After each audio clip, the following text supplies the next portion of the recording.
এমন একটা দুনিয়ার কথা ভাবুন তো, যেই দুনিয়ায় সবকিছু হাতে বানানো। আপনার জামা কেউ একজন হাতে বানিয়ে আপনাকে দিয়েছে। আপনি যে টুলগুলো ব্যবহার করেন প্রত্যেকটা টুল কেউ না কেউ হাত দিয়ে বানিয়ে তারপর আপনাকে দিয়েছে। আপনি সারা দিন একদম সকালে ওঠা থেকে শুরু করে রাত্রে ঘুমানো পর্যন্ত যা যা ধরছেন বা যা যা পড়ছেন তার সবকিছুই কেউ না কেউ হাতে বানিয়ে আপনাকে ডেলিভার করেছে। পুরো দুনিয়ায় কোনো যন্ত্র নাই, সবকিছু হাতে বানানো, এবং এভাবেই পুরো দুনিয়া চলছে।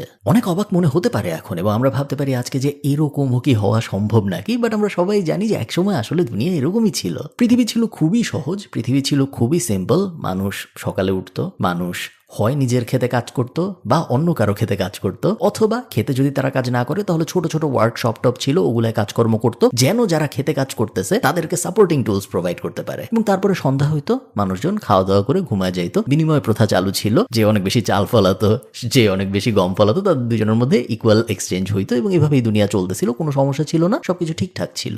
ফাস্ট ফরওয়ার্ড মাত্র কিছুদিন, মাত্র কয়েকশো বছর, এবং সবকিছু পুরোপুরি বদলায় গেল। এমন একটা রেভলিউশন আসলো, যে রেভলিউশনটা শুধুমাত্র একটা জিনিস বদলাইলো না, যে রেভলিউশনটা সবকিছু বদলাই দিল পৃথিবীর।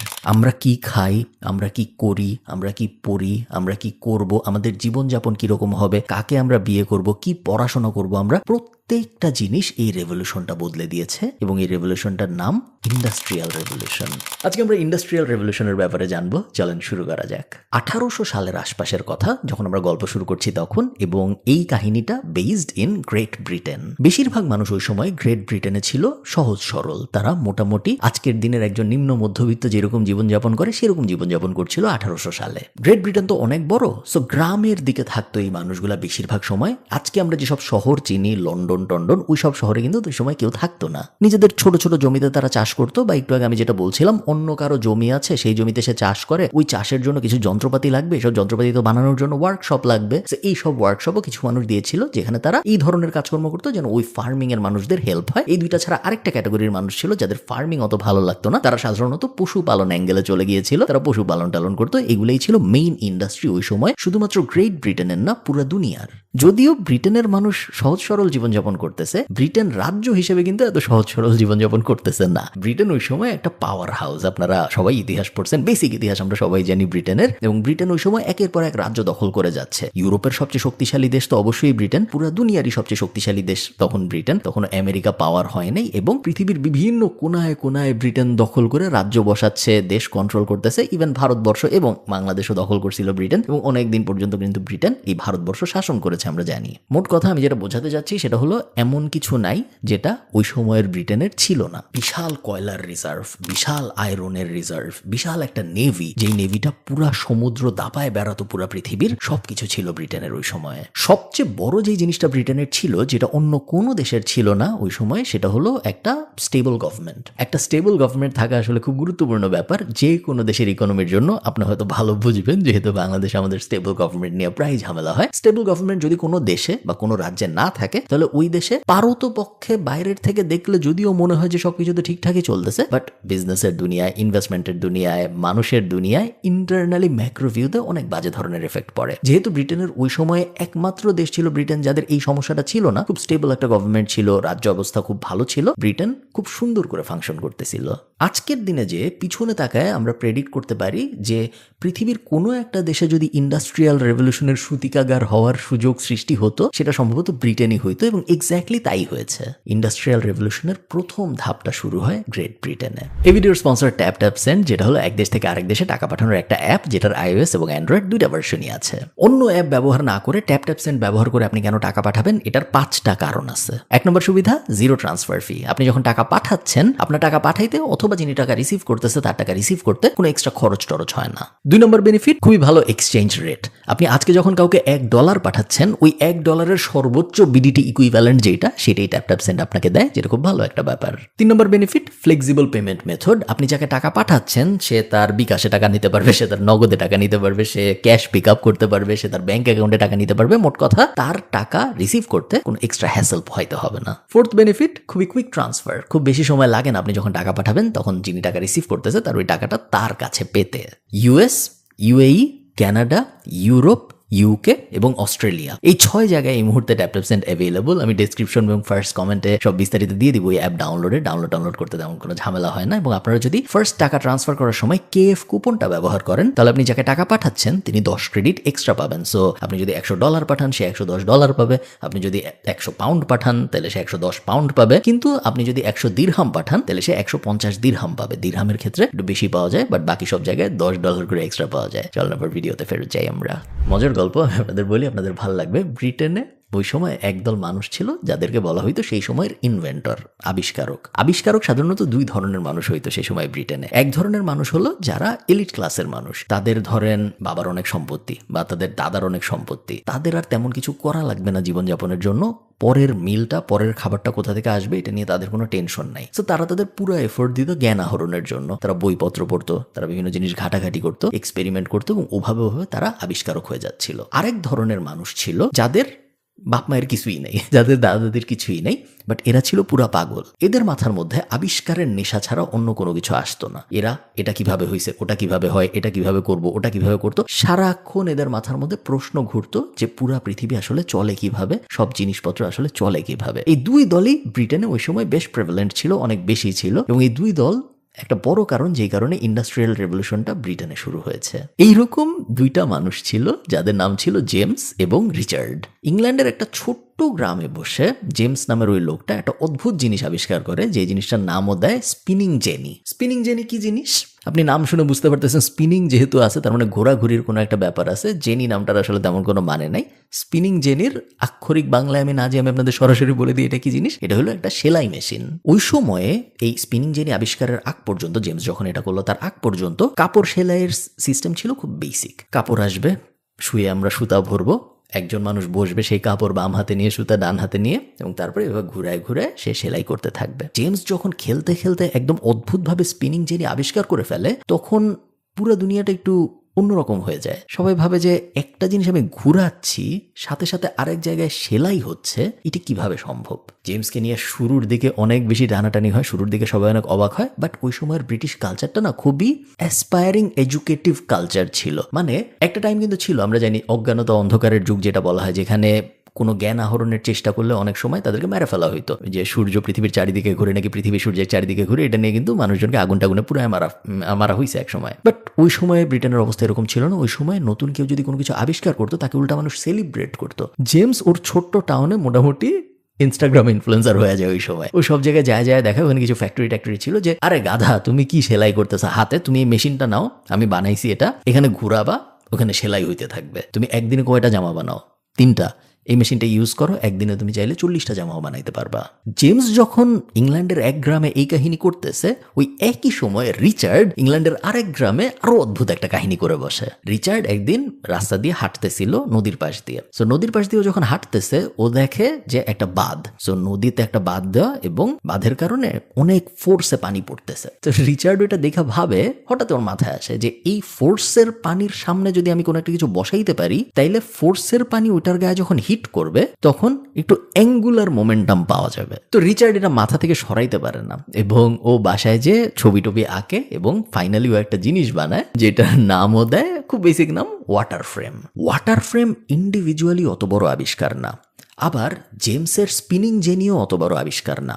বাট আপনি যখন জেমসের স্পিনিং জেনির, যেটার এক মাথা ঘুরাইতে হয়, ওই ঘোরানোর মাথাটা ওয়াটার ফ্রেমের সাথে কানেক্ট করবেন, তখন খুব অদ্ভুত একটা ব্যাপার হয়। কি ব্যাপার? তখন আমাদের আর ঘোরানোর জন্য কোনো মানুষ লাগে না। মানুষ অনেক আস্তে আস্তে ঘুরায়, পানি এত আস্তে আস্তে ঘুরায় না। মানুষ একসময় টায়ার্ড হয়ে যায়, পানি কখনো টায়ার্ড হয় না। এবং আমরা পৃথিবীর প্রথম একটা অটোমেশন ওয়ার্ক ফ্লো পাই, যেখানে মাত্র একজন মানুষ লাগবে যে কাপড় ইনজেক্ট করবে এবং উপাস থেকে কাপড় টানবে। পুরা প্রসেসটা অটোমেটিক্যালি হবে 2টা মেশিনের সাহায্যে, জেমসের একটা মেশিন এবং রিচার্ডের একটা মেশিন। কনসেপ্ট খুবই সিম্পল, বাট এই জিনিস যদি না হইতো আজকে আমি আপনি এত জামা কাপড় পরতে পারতাম না। এবং এইটাকে বলা হয় ইন্ডাস্ট্রিয়াল রেভলিউশনের একদম ফার্স্ট স্টেপগুলার একটা।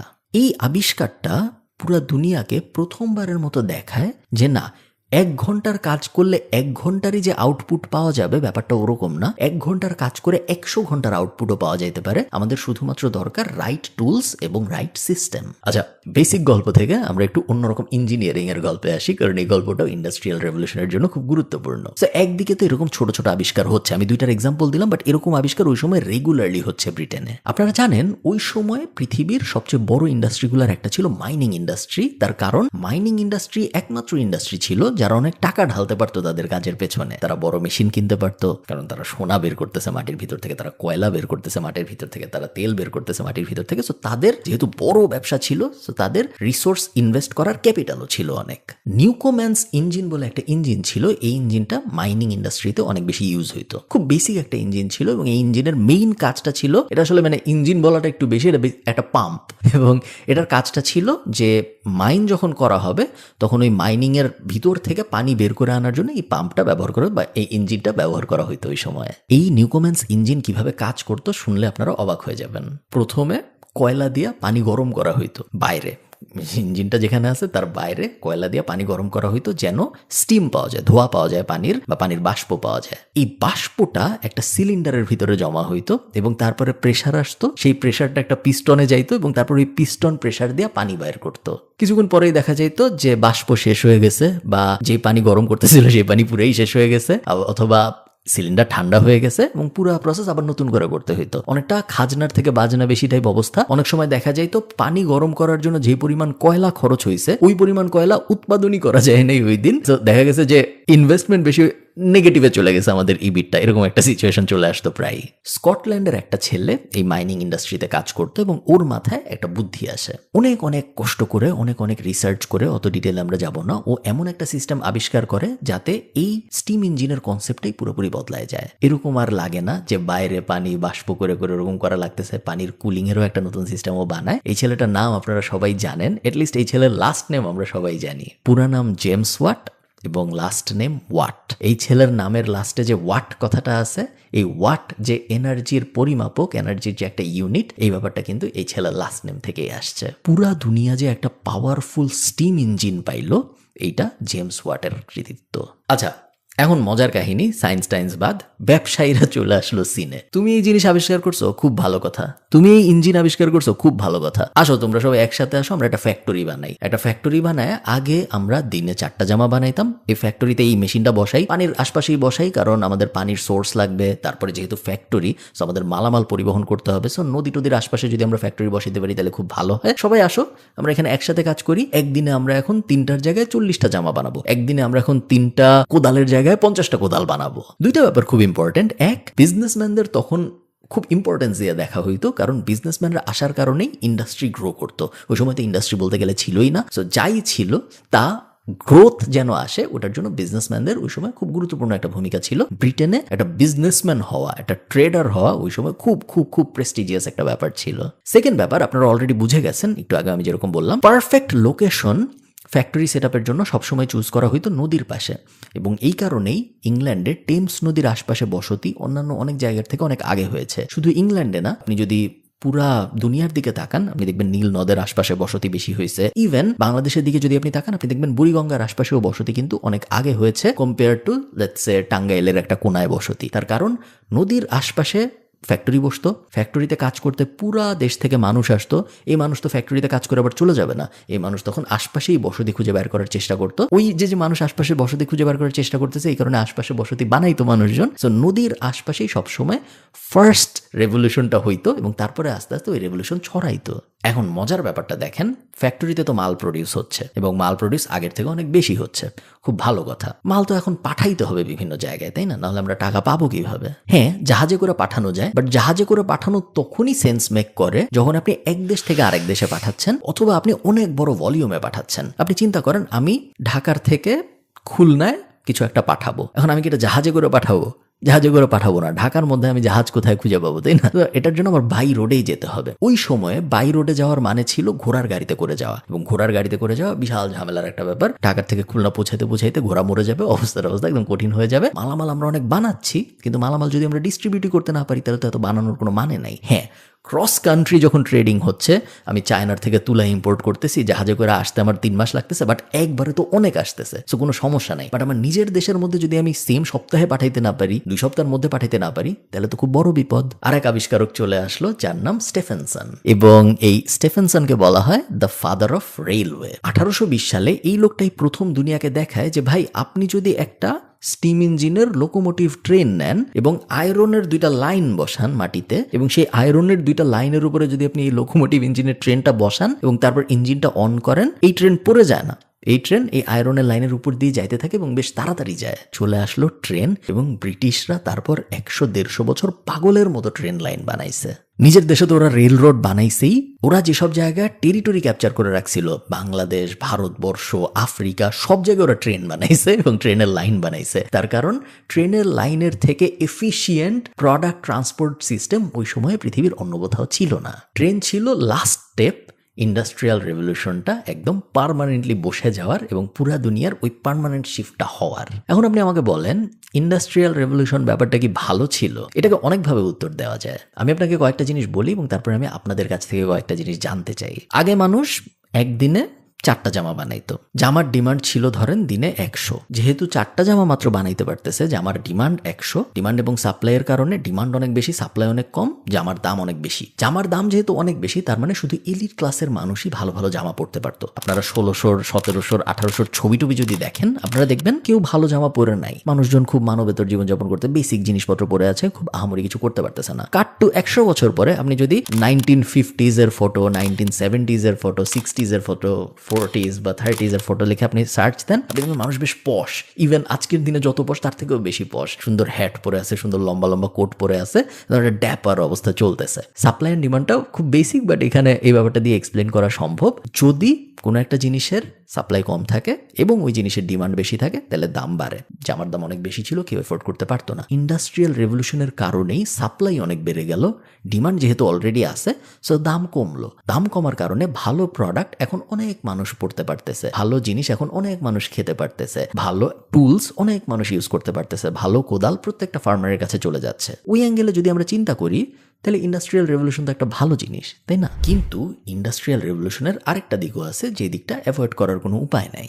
ইন্ডাস্ট্রিয়াল রেভলিউশনের আগে মানুষ অনেক হ্যাপি থাকতো, এবং ইন্ডাস্ট্রিয়াল রেভলিউশন আসার পরে মানুষের জীবন থেকে ফ্রিডম কমা শুরু হয়। আগে মানুষ সেলফ সাফিসিয়েন্ট ছিল, তার নিজের জমিতে সে কিছু ফলাইতো, বা তার আশপাশে পাড়া প্রতিবেশী যারা ছিল তাদের কোনো একটা জমিতে সে কিছু একটা ফলাইতো, বা তার একটা পশুর খামার ছিল, বা সে একটা ছোট্ট দোকান টাইপ ছিল যেখানে সে বিভিন্ন টুলস বানাইতো, এবং তারপর বিনিময় প্রথা ব্যবহার করে তার দিন দিন চলতো। তেমন কোনো মেজর সমস্যা ছিল না। কোনোদিন সকালে উঠে তার যদি কোন ইচ্ছা হইতো আমি কাজ করব না, কেউ বলতো না যে না আজকে তার কাজ করতেই হবে। ডিপেন্ডিং অন তার ডিমান্ড কতটুক, সে বছরের কোনো সময় অনেক কাজ করতো। সামারের দিকে যেহেতু তখন ক্রপ প্রোডাকশন বেশি হয়, অনেক কাজ করতো। আবার দেখা যেত সে উইন্টারে কোনো কাজই করতেছে না, সে বাচ্চাদের সাথে গল্প করে, তার নাতিদের সাথে গল্প করে দিনের পর দিন কাটায় দিচ্ছে। কোনো সমস্যা নেই, কারণ সে সামারে অনেক কাজ করছে, অনেক রেশন জমে গেছে, সেগুলো দিয়ে সে চলতেছে। তার অনেক ডিমান্ডও নাই, তার অনেক কাজ করার প্রেশারও নাই। এটা হলো প্রি ইন্ডাস্ট্রিয়াল রেভলিউশনের ঘটনা। 9 to 5 কালচার ব্যাপারটা যে আসলো, এটা কিন্তু ইন্ডাস্ট্রিয়াল রেভলিউশনের কারণেই আসছে। ওই যে ফ্যাক্টরিগুলা বানানো হইলো, ফ্যাক্টরিগুলায় কর্মীরা আসলো, একটা তো সিস্টেম থাকতে হবে। যে কেউ তো যখন ইচ্ছে এসে জামা বানানো শুরু করতে পারে না। সবার ঠিক সময়ে আসতে হবে, সবার একই সাথে কাজ শুরু করতে হবে, যেন প্রসেস সুন্দর থাকে। এইটুক এই মেশিনে বানানোর পরে এটা নিয়ে এই মেশিনে দিতে হবে, সো এই মেশিনের অপারেটরকেও থাকতে হবে। আবার এই মেশিনের অপারেটর এইটুক করে আবার আরেকজনকে দিবে, ওটাও থাকতে হবে। সকাল 9টায় আমি আরেকজনের জায়গায় যেয়ে কাজ করব, আরেকজনের কোম্পানি বড় হওয়ার জন্য কাজ করব। বিকাল 5টায় আমি আরেকজনের ওই কোম্পানি থেকে কাজ করে বাসায় আসবো। সারাদিন যেহেতু আমি কাজ করছি, এই কারণে আমি অনেক টায়ার্ড থাকবো, আমি আর কোনো কিছু করতে পারবো না। আমার পুরা জীবনটা আমি যে আরেকজনকে দিয়ে দিলাম, এই কনসেপ্টটা কিন্তু আসলে ইন্ডাস্ট্রিয়াল রেভলিউশনেরই সৃষ্টি। এবং আরেকটা ব্যাপার আছে, ইন্ডাস্ট্রিয়াল রেভলিউশনের কারণে পৃথিবীতে অনেক ডিমান্ড সৃষ্টি হয়। এর আগে তুলার এত ডিমান্ড ছিল না, এর আগে তেলের এত ডিমান্ড ছিল না, লাগতোই না। এত তেল দিয়ে কি হবে, এত তুলা দিয়ে কি হবে, এত কয়লা দিয়ে কি হবে, লাগতো না কারো। বাট ইন্ডাস্ট্রিয়াল রেভলিউশন আসার পরে এত ফ্যাক্টরি, এত প্রোডাকশন, এত কনজামশন, এত ক্যাপিটালিজম, এখন সবার অনেক কিছু লাগে। সবার যেহেতু অনেক কিছু লাগে, সবার তো এত কিছু নাই। না থাকলে আমি এখন কি করব? আমার নাই, অমুক দেশের আছে, যাই অমুক দেশে অ্যাটাক করি। আমার আর্মি আছে, আমার আর্মি দিয়ে আমি অমুক দেশে অ্যাটাক করে ওর রিসোর্সেস সব নিয়ে আসার চেষ্টা করি। 1700-1800 শেষ পর্যন্ত অনেকগুলা যুদ্ধ শুধুমাত্র রিসোর্সের জন্য হয়েছে, এবং এই যুদ্ধগুলার একটাও হইতো না যদি ইন্ডাস্ট্রিয়াল রেভলিউশনের শিফটটা না হইতো। আমি নিজে আসলে সঠিক উত্তরটা জানি না, এবং আমার ধারণা কেউই জানে না। ইন্ডাস্ট্রিয়াল রেভলিউশন না থাকলে আমি আপনার দিকে তাকায় কথাই বলতে পারতাম না, কারণ ক্যামেরা থাকতো না, চেয়ার থাকতো না, টেবিল থাকতো না, বা থাকলেও এত দাম থাকতো কারণ হ্যান্ডমেড হইতো, আমি কখনো এফোর্ড করতে পারতাম না। কম্পিউটার থাকতো না, ইন্টারনেট থাকতো না। আবার অনেক মানুষ বলবে এগুলো হয়তো থাকতো না, বাট ইন্ডাস্ট্রিয়াল রেভলিউশন না থাকলে মানুষ অনেক খুশি থাকতো, মানুষ অনেক শান্তিতে থাকতো, মানুষের আসলে কোনো টেনশনই থাকতো না। আপনাদের কি মনে হয় আমাকে কমেন্টে জানান, আমি খুবই আগ্রহী হব জানতে যে ইন্ডাস্ট্রিয়াল রেভলিউশন নিয়ে আপনাদের থটসগুলা কি কি। ভালো থাকেন, টাটা।